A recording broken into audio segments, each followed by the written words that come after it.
I know what kept you up last night. Not the exact thought, but the weight of it. That heavy, quiet thing that settles on your chest when the house is dark and the world has finally stopped asking things of you. You lay there, staring at the ceiling, and somewhere between the silence and the ache, you whispered something. Maybe it was a prayer. Maybe it was just a name. Someone you miss. Someone you lost. Someone you're terrified of losing. Maybe it wasn't even a word. Just a sigh that carried the shape of everything you can't say out loud.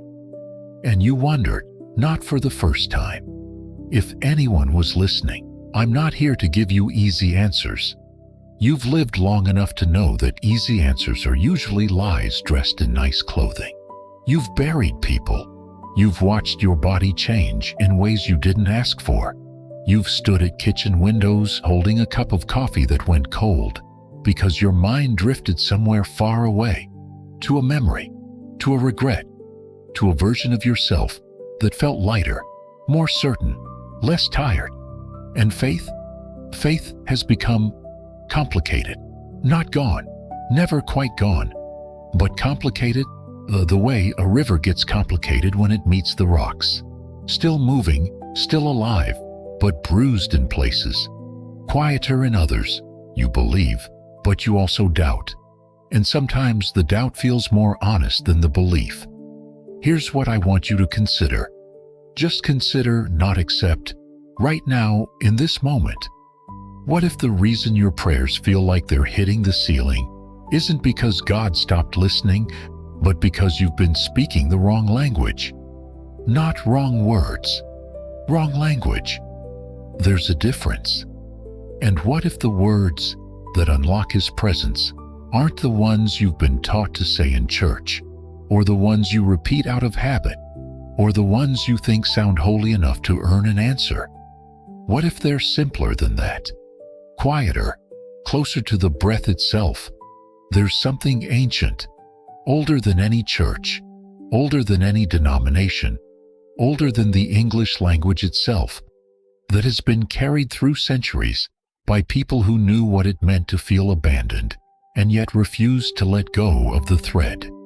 People who sat in ruins and still spoke as if the ruins were a cathedral.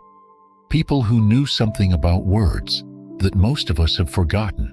I'm going to share that with you, but not yet. Not because I'm withholding, but because you need to be in the right place to receive it.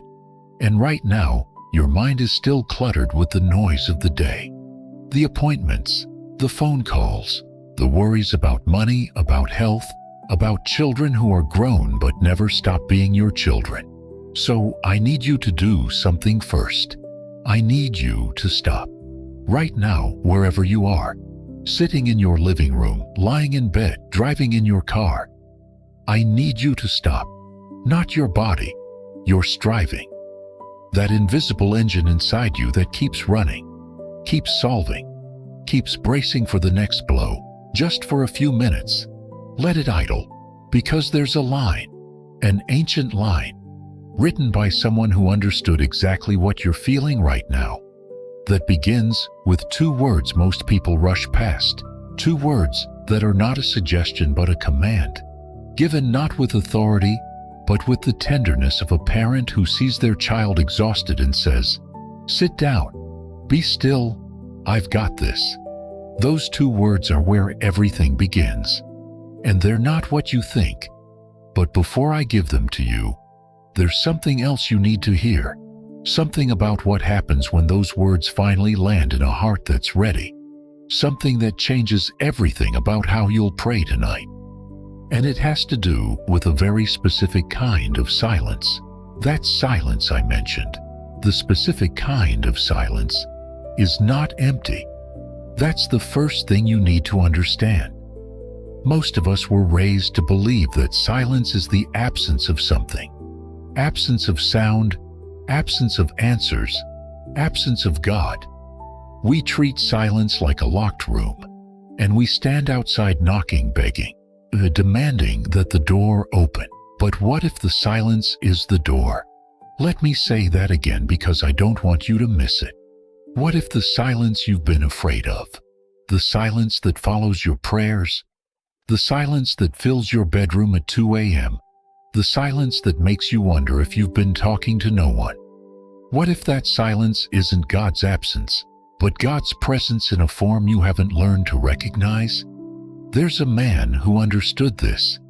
He lived 3,000 years ago, and he wrote something that has survived every empire, every war, every generation that tried to bury it. He wrote it in a language that doesn't exist anymore in everyday speech. But the words are still breathing. He wrote, "Be still and know that I am God." Be still. Those are the two words. Not be good, not be worthy, not be perfect, or be strong, or be faithful enough. Just be still. And the word he used for still doesn't mean quiet in the way we think of quiet. It means to let your hands drop, to stop striving, to release your grip on the sword, on the argument, on the outcome you've been white-knuckling for years. It means stop fighting. I'm here. You've been fighting, haven't you? Fighting to hold your family together. Fighting to stay relevant in a world that seems to have moved past you. Fighting to keep your faith alive when every headline, every doctor's visit, every phone call at an unexpected hour chips away at it. You've been praying with clenched fists, and God has been waiting, patiently and tenderly, without judgment, for you to open your hands. Think about a garden in late November. Everything above ground looks dead. The flowers are gone. The leaves have fallen. The color has drained out of everything. If you didn't know better, if no one had ever taught you about seasons, you'd look at that garden and say, "It's over. Nothing is happening there." But beneath the frozen surface, roots are doing something extraordinary. They're pulling nutrients deep into themselves. They're storing life. They're preparing for a spring that no one can see yet. That's what spiritual stillness looks like from the outside. It looks like nothing. It looks like giving up. It looks like sitting in a chair with your Bible closed and your prayer list untouched and just breathing. But something is happening beneath the surface that no one can see. Not even you, not yet. Here's what I want you to try. Not later, not tomorrow, but right now while I'm talking to you. I want you to unclench your jaw. You didn't even notice it was clenched, did you? That's how long you've been carrying that tension. Now drop your shoulders. Let your hands rest open on your lap. Palms up, like you're receiving something, not gripping something. And breathe. One breath, deep. The kind of breath that reaches all the way down to the place where you've been storing your worry. That breath, that single, intentional, surrendered breath, is the beginning of a language you've forgotten, a language God has never stopped speaking. And in the next few minutes, I'm going to teach you words, specific words, ancient words, that when spoken from that place of stillness, from that open-handed posture, will do something I can't fully describe, because language fails at the edge of mystery. But I can tell you what others have said about it. People who found these words in the ruins of their lives and spoke them, not as a formula, not as a spell, but as a bridge between their exhaustion and God's presence. They said it felt like coming home to a house they didn't remember leaving. And there's a reason it feels like coming home. A reason buried in the second half of those ancient words that changes everything about what knowing God actually means. Know that I am God. 3 words that change everything. But only if you understand what know meant to the man who wrote them. Because he wasn't talking about the kind of knowing you're used to. Not intellectual knowing. Not the kind where you read a verse, nod your head, file it away in the cabinet of things you agree with. That's information, not knowledge. And God has never been interested in being your information. The word he used, that ancient Hebrew word, It means something your body understands before your mind does. It means intimacy. It means the kind of knowing that happens when you've been married to someone for 40 years and you can read their mood by the way they close a door. It means the kind of knowing that lives in your hands, not your head, the way your hands know how to garden, how to hold a grandchild, how to knead bread without thinking about the steps. That knowing, the knowing that has stopped being a thought and become a reflex of the soul. And here is where it gets uncomfortable.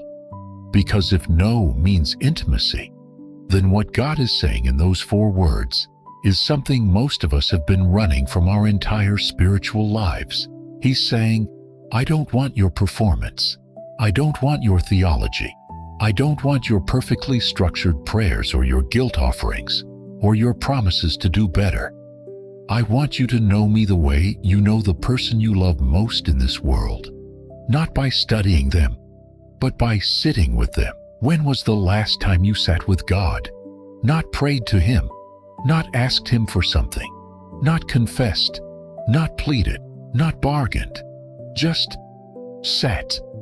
The way you sit with an old friend on a porch in the evening, saying nothing, needing nothing, just being in the same space, breathing the same air, watching the same sky darken. I'll tell you what happens to most people when they try, because I've heard it 1,000 times. They sit, they close their eyes, and within 30 seconds, the noise floods in.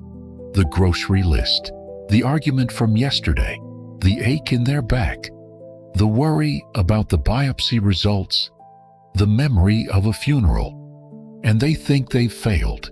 They think they're bad at prayer. They think God isn't there.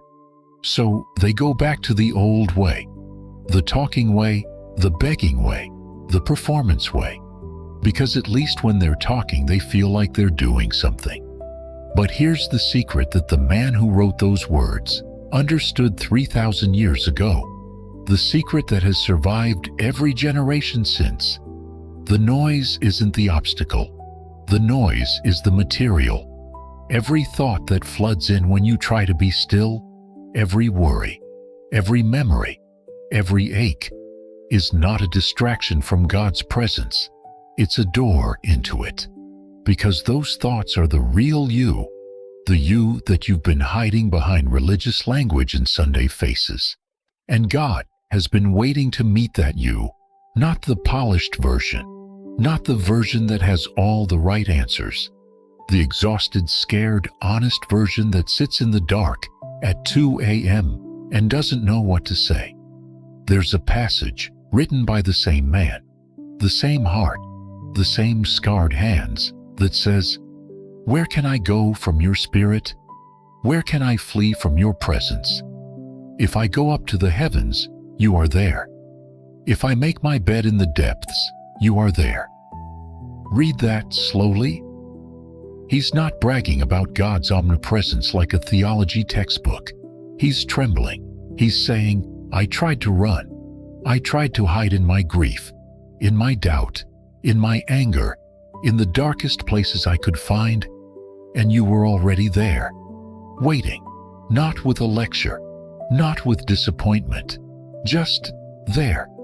Do you understand what that means for you right now, in whatever you're carrying? It means the place you're most ashamed of, the place you're certain God wouldn't follow you into. He's already there. He's been there longer than you have. He was there before your mistake, before your loss, before the night your faith cracked, and He's not leaving. But here's the thing about being found in that place, the thing that connects to those words I promised I'd share with you. There's a specific way to speak when you finally stop running, a way that doesn't demand, doesn't perform, doesn't negotiate, a way that simply acknowledges. And that acknowledgement, that's where His presence stops being a concept and starts becoming something you can feel in your chest, in your breath, in the quiet space behind your eyes. That acknowledgement I mentioned, the specific way to speak when you finally stop running. It's not a formula. I need you to hear that clearly. Because the moment I tell you there are words that unlock God's presence, your mind will try to turn them into a technique, a hack, a spiritual combination lock where you say the right things in the right order and the door opens. That's not what this is. That's not what any of this is. But there are words. There have always been words. Not magic words. Living words. Words that carry something inside them the way a seed carries a tree.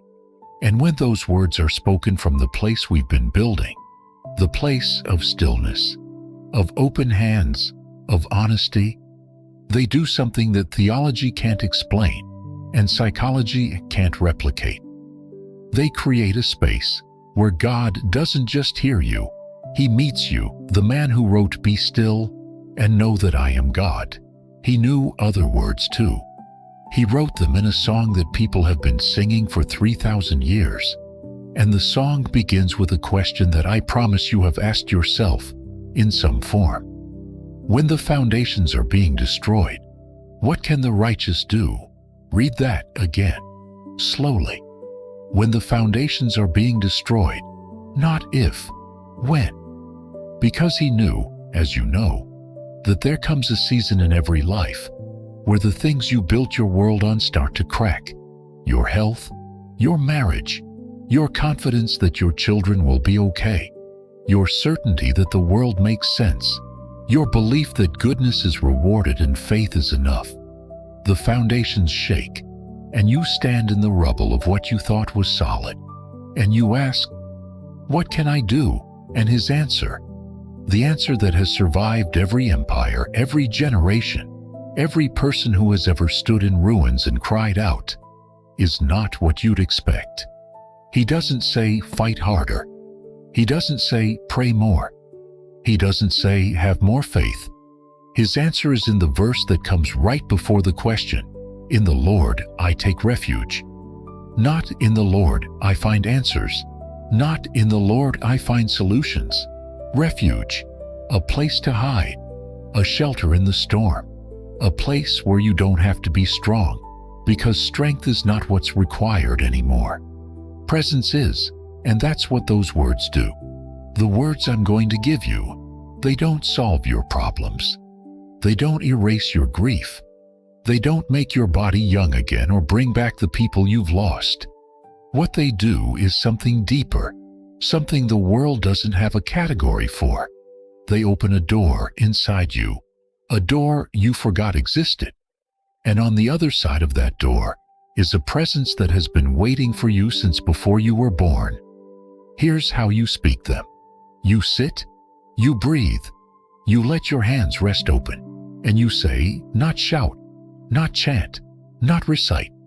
You say, the way you'd speak to someone sitting across the table from you, "Lord, I am here, I am tired, and I am yours." That's it. 3 sentences, 12 words. But when they come from the place we've been building, from the stillness, from the honesty, from the raw and unguarded heart, they carry a weight that 1,000 elaborate prayers never will, because God doesn't respond to volume. He responds to vulnerability. And when you speak from that place, when you stop performing and start being, something shifts, not in the sky, not in your circumstances, in you. A warmth that starts in your chest and spreads outward. A peace that doesn't make sense given what's happening in your life. A quiet certainty that you are not alone, that you have never been alone, that every prayer you whispered into the dark was heard and held and answered in ways you couldn't see because you were looking for the wrong kind of answer. But there's something else. Something I haven't told you yet about what happens after you speak those words. Something about the silence that follows them. A silence that is no longer empty but full, no longer lonely but inhabited. And what lives in that silence will change the way you pray forever.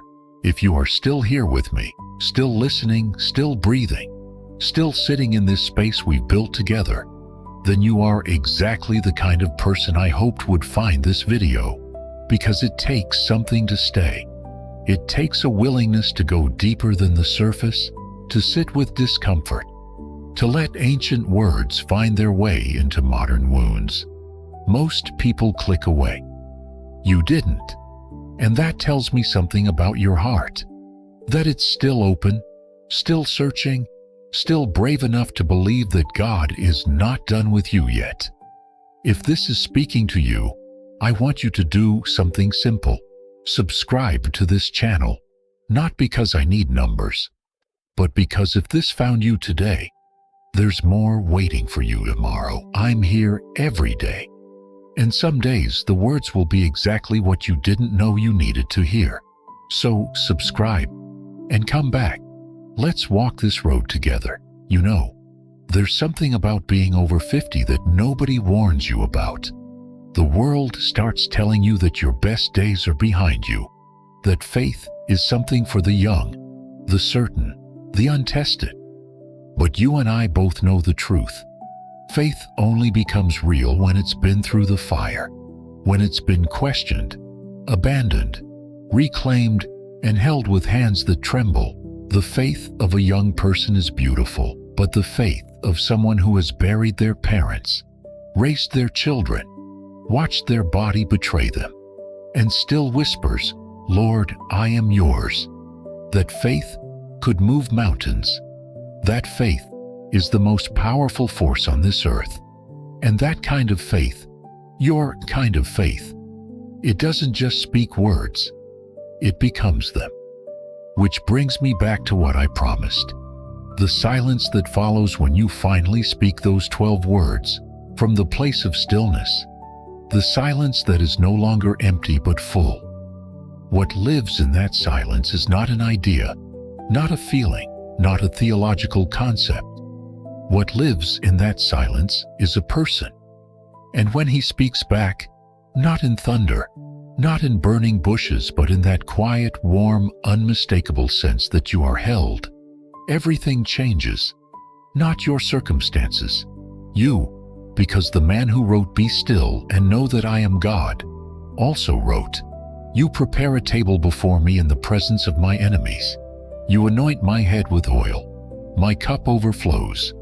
And in just a moment, you're going to understand why that table has been set. The table has been set, not in a banquet hall with golden plates and fine wine, but in the middle of your ruins, in the middle of the grief you've been carrying, in the middle of the diagnosis you haven't told your children about yet, in the middle of the loneliness that sits beside you in the passenger seat of your car, when you drive home from the grocery store and there's no one to call and ask, "Do we need milk?" In the middle of all of it, he has set a table, and the enemies aren't gone. The enemies are still there. The fear, the illness, the uncertainty, the ache of missing someone so deeply, it feels like a limb has been removed. They're still there, but they're no longer at the table. They're watching from the edges, and they cannot touch what is being placed in front of you, because what he places on that table is not a solution. It's not an answer to the question you've been asking. It's something older, something truer, something that doesn't resolve the problem but transcends it. He places himself there, his presence, the same presence that burned in a bush that was never consumed, the same presence that walked through the fiery furnace beside 3 young men who should have been destroyed, the same presence that whispered to a terrified man in the dark 3,000 years ago, "Be still, I'm here. I've always been here." And now you understand, not with your mind, but with that deeper knowing, the knowing that lives in your hands and your breath in your bones, what those 12 words really do. "Lord, I am here, I am tired, and I am yours." They don't change your circumstances. They change your coordinates. They move you from the country of fear into the country of refuge. They don't erase the storm. They reveal the one who has been standing in the storm with you all along, holding the rope you couldn't see because your eyes were closed and your fists were clenched and you were too busy fighting to notice that the fight was already over, that it was won before you even picked up your sword. The same man who wrote, "Be still and know that I am God," who asked, "When the foundations are being destroyed, what can the righteous do?" Who wrote, "Where can I flee from your presence?" He also wrote something else, something that completes the circle, something that takes every thread we've been weaving. The stillness, the silence, the open hands, the 12 words, the table in the ruins, and ties them together in a single image that will outlast everything you're worried about right now. "Surely goodness and love will follow me all the days of my life, and I will dwell in the house of the Lord forever." Not maybe, not if, surely. Goodness and love, not as abstract virtues, but as living presences, following you, behind you, chasing you, through every dark valley, every hospital waiting room, every cemetery, every sleepless night, every prayer that felt like it hit the ceiling. They were there. They were always there. You couldn't see them because they were behind you, and you were too busy running forward, trying to fix, trying to control, trying to survive, to notice that love itself was pursuing you like a river finds the sea, patient, relentless, unstoppable. So tonight, when the house goes dark and the noise of the day drains away and that familiar ache settles in, don't fight it. Don't perform. Don't reach for the old words, the desperate words, the bargaining words. Just sit, open your hands, breathe, and say, "Lord, I am here. I am tired, and I am yours." And then be still and let the silence fill with the only thing that has ever truly been able to hold the weight of everything you carry, and the table will already be set. If this video touched something inside you, if you felt even a flicker of what we've been talking about, I want you to do 3 things. Subscribe to this channel so we can keep walking together. Share this video with 5 people who need to hear it today. 5 people you love who are carrying their own weight in silence. And leave a comment below. Not a comment about the video. A comment about what you felt. What came up. What softened? What cracked open? I read every single one. And tell me, what should we talk about next? What is your heart asking for? Because this isn't a channel, it's a table, and there's always room for one more. Be still, He is here, and so are you.